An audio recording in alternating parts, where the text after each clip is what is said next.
दोस्तों, आखिरकार राहुल गांधी ने नरेंद्र मोदी को यह सिखा ही दिया कि देश के जरूरी मुद्दे कौन से हैं। यह बता दिया कि देश में सबसे पहले बात किस मुद्दे की होनी चाहिए, सबसे पहले आपको कहां जाना चाहिए।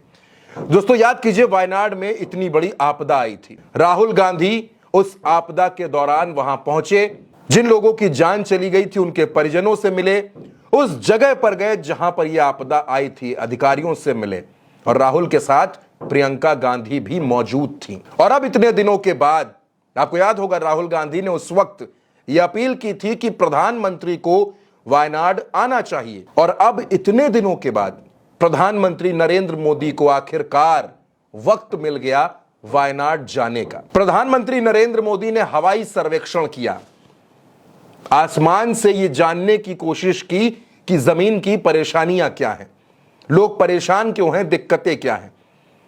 और फिर जब नरेंद्र मोदी को लगा कि नहीं, हवाई सर्वेक्षण से काम नहीं चलेगा, सिर्फ हवाई सर्वेक्षण करने के बाद अगर वो लौट आएंगे दिल्ली तो देश की जनता कोसना शुरू कर देगी, तो नरेंद्र मोदी नीचे उतरे, अधिकारियों से मिले, कुछ देर बातचीत की और वापस चले आए। राहुल गांधी ने फिर बड़ा दिल दिखाया और राहुल गांधी ने नरेंद्र मोदी को धन्यवाद दिया।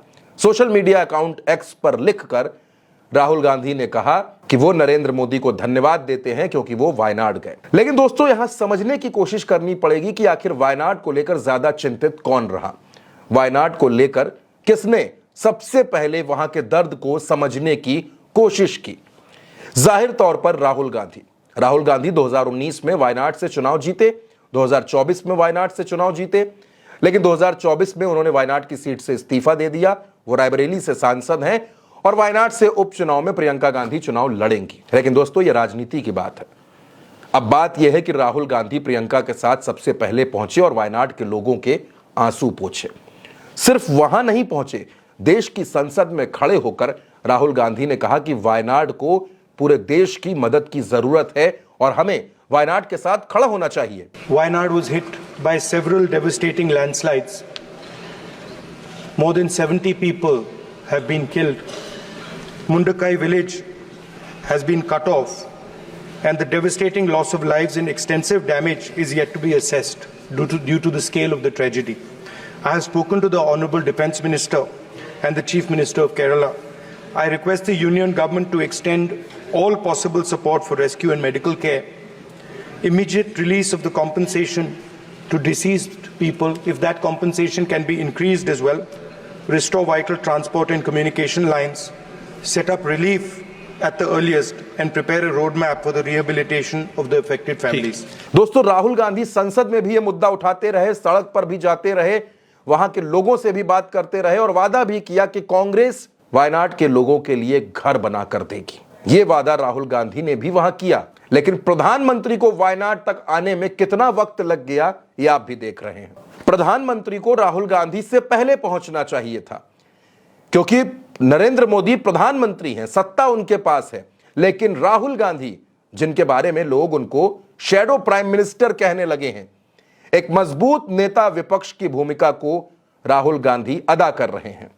देश के हर वर्ग से मुलाकात कर रहे हैं। कहीं भी समस्या है, कोई परेशानी है तो राहुल गांधी पहुंच जाते हैं और उसके बाद नरेंद्र मोदी पहुंच रहे हैं। यानी नरेंद्र मोदी से पहले राहुल गांधी इस देश की जनता के दर्द को समझ रहे हैं। देश की जनता भी ये सब कुछ देख रही है दोस्तों, समझ रही है। और लोग कह रहे हैं कि यही फर्क है नरेंद्र मोदी और राहुल गांधी में। राहुल गांधी हाथरस भी जाते हैं, राहुल गांधी मणिपुर भी जाते हैं। और अब दोस्तों, उम्मीद है, क्योंकि राहुल गांधी वायनाड पहुंचे, उसके बाद नरेंद्र मोदी पहुंच गए, राहुल गांधी तो मणिपुर भी गए थे। अब देखना होगा प्रधानमंत्री नरेंद्र मोदी मणिपुर कब जाते हैं, मणिपुर के लोगों के आंसू कब पोंछते हैं, वहां की याद प्रधानमंत्री को कब आती है। वायनाड में तो प्रधानमंत्री दौरा करके चले आए, लेकिन मणिपुर के लोगों को अभी भी नरेंद्र मोदी का इंतजार है। उनको इंतजार है अपने प्रधानमंत्री का कि वो आएंगे और हमारी बात सुनेंगे, क्योंकि राहुल गांधी नरेंद्र मोदी से पहले ही कई बार मणिपुर हो आए। राहुल गांधी हाथरस भी गए थे। लेकिन आज की तारीख में दोस्तों, और खास तौर पर 4 जून के बाद देश की राजनीति की दशा कुछ ऐसी बदली है कि राहुल गांधी जो करते हैं, जो कहते हैं, मजबूती के साथ कहते हैं, आंकड़ों के साथ कहते हैं और राहुल गांधी की बात में दम होता है। और शायद यही वजह रही होगी, जब सत्र खत्म होने के बाद चाय पार्टी हुई, नरेंद्र मोदी और राहुल गांधी बैठे थे, तो राहुल गांधी के चेहरे पर मुस्कुराहट थी, लेकिन नरेंद्र मोदी के चेहरे पर तनाव था। अब ये तनाव किस बात का है, ये बात तो खुद प्रधानमंत्री जानते होंगे, लेकिन एक बात बिल्कुल साफ है कि राहुल गांधी ने नरेंद्र मोदी को यह बता दिया है कि देश अब गुमराह होने से नहीं चलेगा। देश अब सिर्फ वादों से, भाषणों से, बातों से नहीं चलेगा। देश में अब काम करना होगा, जमीन पर उतरना होगा और मजबूत विपक्ष सत्ता की आंख में आंख डालकर अगले 5 साल तक सवाल पूछता रहेगा और सत्ता को जवाब देने पड़ेंगे। दोस्तों, यह खबर आप मेरे साथ उल्टा चश्मा यूसी पर देख रहे थे। मेरा नाम चंद्रकांत है। अगर आपने चैनल को सब्सक्राइब नहीं किया है तो सब्सक्राइब जरूर करिए। नमस्कार।